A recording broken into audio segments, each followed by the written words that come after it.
Hi guys, আজকের recipe হচ্ছে লাউ পাতায় চিংড়ি মাছ। লাউ পাতাগুলো ভালো করে ধুয়ে কেটে নিন। তারপরে চিংড়ি মাছগুলোকে ভালো করে বেছে রাখুন। সর্ষে, কাঁচা লঙ্কা আর একটু টক দই দিয়ে এটাকে একটা পেস্ট বানিয়ে রেখে দিন।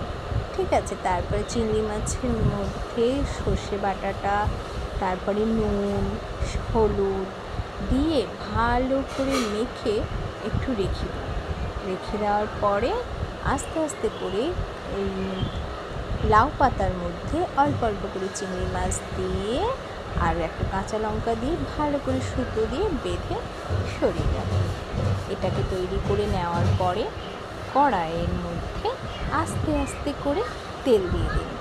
সর্ষের তেল দিয়ে তারপরে একটা একটা করে লাউ পাতায় চিংড়ি মাছের পাতুরি দিতে থাকুন। দিয়ে আস্তে আস্তে করে উল্টে একটু সময় ধরে আস্তে ফ্লেমে ভাজতে লাগবে। ভেজে তারপর হয়ে গেল। দেখুন কি সুন্দরভাবে হয়েছে লাউ পাতায়